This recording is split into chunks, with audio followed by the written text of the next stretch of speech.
Blaming others for one's own sins, such an act should never be tolerated. If there were ever someone who did such a thing, surely divine retribution would follow. My name is Michelle. I'm part of a family of 3 with my husband Spencer and our son who just started kindergarten this year. Both Spencer and I have jobs, so we get help with our son from my parents who live nearby. Kindergarten is different from daycare. They don't look after kids, so we rely on my parents to take care of our son after he gets out. I've always loved my parents, but my father's business, which he ran himself, was a bit of a worry for me. I have a younger brother, Carl, who's 4 years younger than me. When I was in the 3rd grade and Carl was in his final year of kindergarten, there was a bit of a stir when my father's business became known at the kindergarten. The story even spread to my elementary school, and friends who I thought were close suddenly turned cold. My father ran a construction company that did city repairs, and he always said he was doing things for the benefit of others. I thought my father was a respectable man, so I couldn't understand why his work was such a topic, or rather, a problem. Carl sensed the change around him and came crying to me, but I couldn't give him a clear answer and was troubled myself. My father employed and rehabilitated young people who had fallen out of society, so our house, which was also a dormitory for his company's employees, had quite a few rowdy people. Maybe that gave the wrong impression to people outside. I guessed this and tried to clear up the misunderstanding with my friends, but things didn't go well, and I ended up isolated in my class. That's when Spencer, a childhood friend, helped me out. Spencer and I had known each other since before kindergarten because of the relationship between his father and mine. Spencer, who was in the same class, stood up for me and patiently explained to our classmates, "Mr. Corleone is a respectable man, and everyone working for him is good-hearted. Despite how they might look, seriously, people don't know anything." Spencer, who had been to my house and knew the situation well, said this angrily.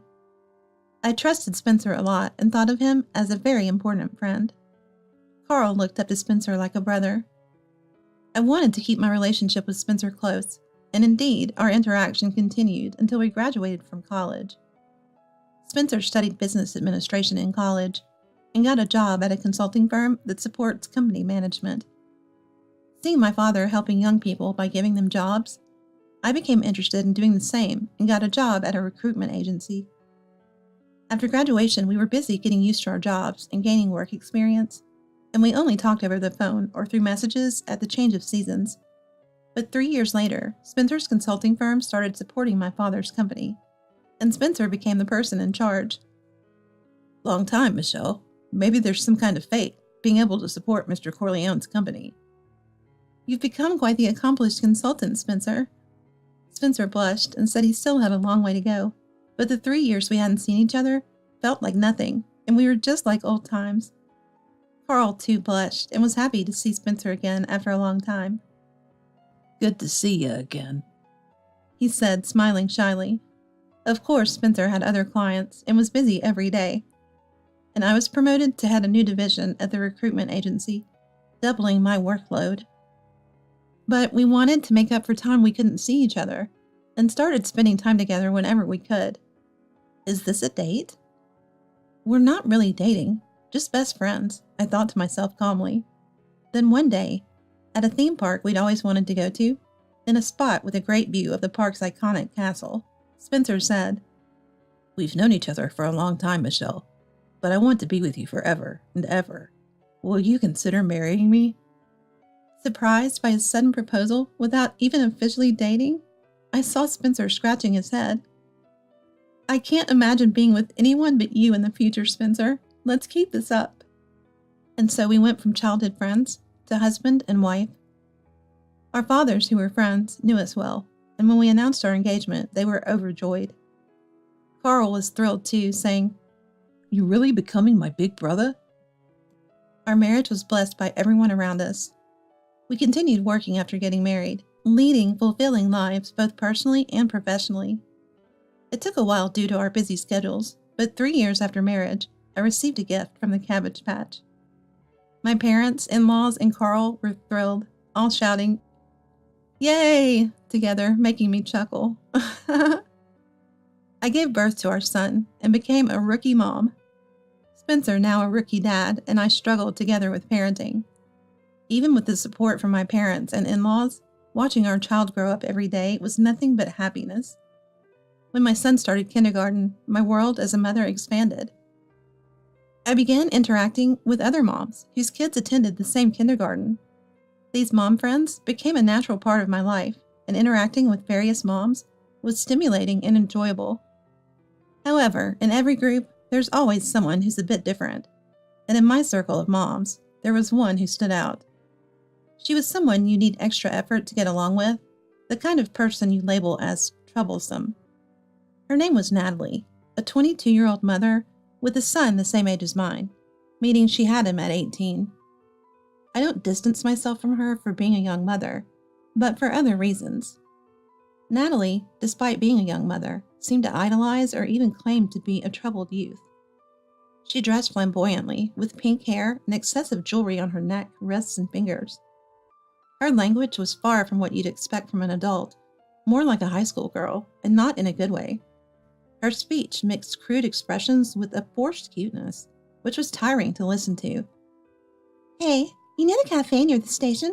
It's awful, expensive, and the service is bad. I gave a waitress there a piece of my mind, and she was shaking. I have the same name as that singer you know, but I sing way better. The world is so stupid for not making me famous." It was unclear if she was trying to brag about her exploits or show off her abilities, but her conversations were always one-sided and disorganized. I just nodded along, but of course, I didn't take her seriously. She was the last person I wanted to deal with. But our kids got along well, so I had no choice but to interact with her. There was a sports day at the kindergarten on a Sunday in May, but Spencer couldn't attend due to an unavoidable work commitment. "Sorry, I'm really sad I can't be there, but don't be upset, okay? I promise I'll definitely go next year." I reassured Spencer, who was almost in tears, saying it was unfortunate but understandable. "Sure, it's a shame, but it's work. I'm sure he'll understand. We'll go together next year." Spencer looked so disappointed. It was like consoling a child throwing a tantrum. On the day of the sports festival, the weather was perfect. I went there with a video camera and a DSLR with a telephoto lens, determined to record everything for Spencer. The schoolyard was bustling with parents watching their children. Just as the excitement was peaking after the principal's speech, I heard Natalie's unmistakable voice. "Such nice weather, and yet everyone's here. Well, we're here too, I guess." As I was thinking she shouldn't have bothered coming, I noticed a loud man's voice. "Right. On a day like this, the racetrack would be a better choice. But well, gotta do it for the kids." A man about Natalie's age, dressed as flamboyant as she was, started talking to me, checking me out. Natalie introduced him as her husband, Cody, but Cody just said, "Yo," and kept eyeing me. These two were clearly a match, both in appearance and attitude. Cody's long, red-dyed hair, low-slung jeans, and the extreme distressing on his jeans made them look almost torn apart. He wore skull rings and a long keychain. Their attitudes and words didn't fit that of adults and parents. "Nice camera and video equipment. You must be rich, huh? Cool." He was too familiar for a first meeting and almost touched my camera, so I stepped back. "No, I'm just putting extra effort into recording this for Spencer, who couldn't make it today." "I wish I had gear like that." "Leave it to me. I'll hit big soon, and I'll buy you anything." As they got lost in their own world, I took the opportunity to walk away. The next program is my son's dance, so I have to be on standby, so I don't have time to worry about these two. I had to get ready for my son's dance performance, so I didn't have time for them. But as I was focusing on filming, Cody approached, disturbing my concentration. "Man, I've been a handsome guy since middle school. Always had girls crying over me. Being the heartbreaker was tough." Claiming to have made girls cry, probably because they were annoyed and upset.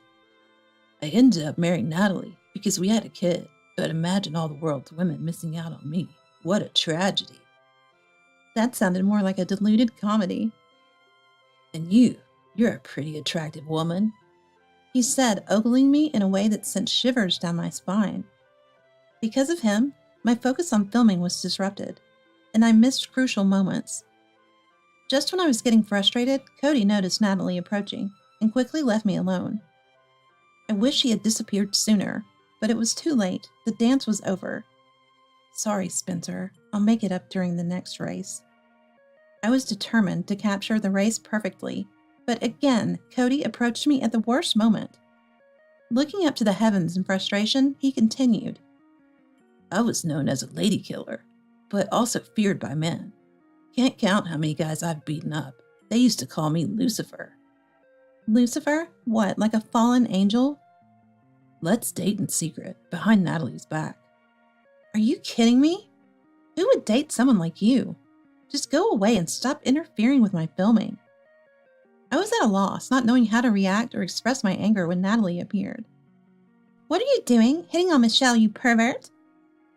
To my dismay, they started arguing right in front of me. I couldn't focus on filming anymore. Just got caught up in their ridiculous fight.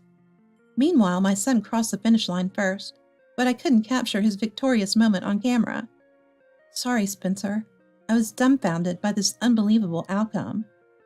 That evening, when Spencer came home excited to see our son's performance, I had to break the unfortunate news. As Spencer slumped in disappointment, I detailed the whole incident.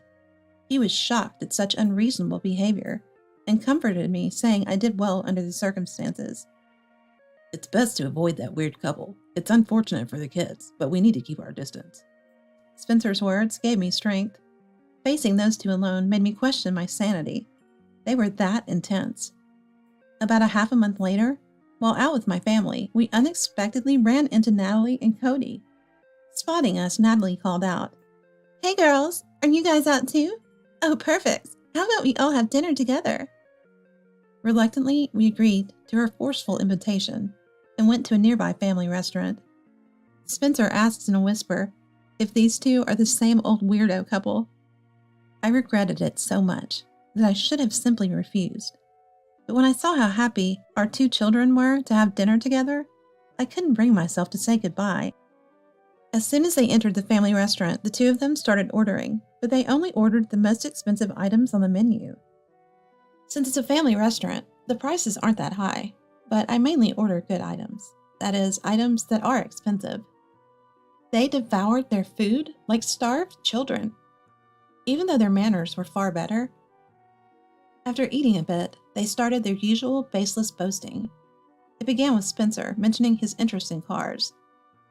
Yeah, I love cars too, but back in the day, it was all about motorcycles for me. My gang buddies used to call me Ghost Rider. Natalie added, Cody was so cool back then. He fit the cool guy image perfectly. Yeah, the highways we rode together were awesome. We made chips look like nothing. Wait, weren't you Lucifer? Now you're Ghost Rider? As I forced a smile, he continued, mistaking my fear for awe. Yeah, I was wild when I was younger. Even got this tattoo. He rolled up his sleeve to show a tattoo of a dragon, which was actually quite small. I tried to get a closer look. He quickly pulled his sleeve back down. The rest of the meal was filled with their boasting of supposed heroic deeds, and my husband and I felt forced to listen. When it was time to pay, Natalie said, Since you invited us and we came on the spot, we don't have any money on us. You'll have to pay today. Thanks. Cody added, Thanks for the treat. And they both quickly left with their child, leaving us stunned. Weren't they the ones who invited us? Exactly as you said, Michelle. They're even more intense than I expected. Spencer commented. And that tattoo must be a sticker. It was peeling and shifting. I know, right? They're always so exhausting. I can't even find the words to respond. It's like constant machine gun talk. I've even started rehearsing comebacks in my head.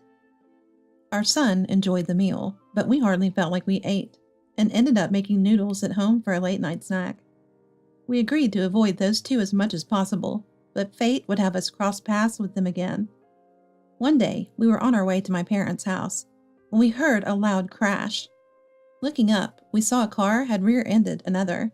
We rushed to the scene to check for injuries, ready to provide first aid and call emergency services if needed. To our surprise, it was Natalie and Cody, who had stepped out in front of the offending vehicle. Cody looked dazed, coming out of the driver's seat. and Natalie stumbled out of the passenger side. Fortunately, they didn't seem injured. What the hell? Parking your car here? Causing me to hit it? Cody started yelling, blaming the parked car. 3 men then emerged from a nearby building. What was that noise? It was incredibly loud. Seeing their car damaged, they were furious. Who's the idiot who did this? Angry men.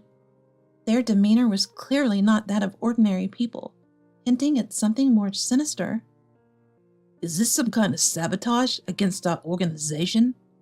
One of the men suggested, glaring at Cody, who was now visibly shaking, and on the verge of tears. Natalie was also trembling with fear. As the men advanced on Cody, he blurted out the unthinkable. They did it. We were just passing by. He tried to pin the blame on us, who were completely uninvolved. The men turned their sharp glares on us. It's him. He was driving and crashed into you. I was about to lose my patience, but Spencer reached his limit first. In an uncharacteristically angry tone, he addressed the men, not Cody. Hey, how's it going? Cody and Natalie were speechless, and the men responded to Spencer with respect. Spencer, long time no see. They greeted with deep bows. Enough of this noise in front of our office. Another man, evidently the boss, shouted as he came out. You idiot. I told you to call me Vice President. The man noticed us. Spencer, Michelle, what are you doing here? It turned out he was my brother, Carl. After hearing the situation from the earlier men, Carl, with a face full of anger, confronted Cody. What kind of sense is that, blaming others for the crime you committed? And it's Spencer and Michelle, no less. The two were shaking, unable to comprehend what was happening. Besides, Spencer doesn't even have a driver's license. How could he be involved in an accident? Indeed, Spencer doesn't have a license yet. He just started attending driving school and is about to get his learner's permit. Oh man, this car is worth $15 million. Who knows how much the repairs will cost? You'll be held fully responsible. Cody, hearing this, started crying, saying he had no money. When Carl pressed about the insurance, Cody and Natalie admitted they didn't have any because they couldn't afford to renew it. Help us, please, if you have influence over these people. Spencer and I had no intention of helping someone who shifts blame onto others, but we did clarify our situation. This office is my family's home. Yes, my family is involved in the mafia. As a child, when our family business became known, I was ostracized and looked down upon, but Spencer, a childhood friend, came to my aid. Spencer, working in a consultancy, had been instrumental in reorganizing my father's organization into a legitimate company. Originally, my father's organization valued the local community, but it underwent reforms to clear misunderstandings and gain societal acceptance. Spencer, who worked tirelessly for this transformation, gained immense trust and respect from the members, or rather employees, and became known as a brotherly figure. Spencer, admired by my brother Carl and the employees since childhood, became a respected figure in the organization after marrying me, the daughter of the boss. Cody quit his job. That's why he has no money. We gave him a job opportunity, but he ran away in just 3 days. Cody was shocked at my revelation. I run a recruitment agency, leading a new project aimed at finding suitable jobs for those who are struggling to find work. Cody had quickly quit the job we arranged for him. Then my father spoke. With that attitude, you'll never be able to pay for the car damage. Let's find you a proper job. Cody and Natalie, overwhelmed by my father's authoritative presence, broke down in tears. Later, Cody was employed by our organization, or rather our company, starting at the very bottom. Natalie also ended up working long hours at a related factory. Concerns arose around their child, but my father's daycare took care of him while his parents worked. My father runs the daycare as part of his social contribution efforts. The repair cost for the luxury car was hefty, and it would take years of hard work to cover it. My father intended to use this time to reform Cody's character. With the troublesome couple out of the picture, our lives returned to peace. Still, I wonder if that guy's character can really be reformed. Spencer said this while driving. He had recently passed his driving test and obtained his license. If Dad's guidance can't do it, nothing can, but only if he can. I better focus on driving. Wouldn't want to cause a rear-end collision. Just then, our son said he was hungry, so we pulled into a drive-thru at a nearby hamburger restaurant. Watching our son happily eat his hamburger, I savored the happiness of our current life.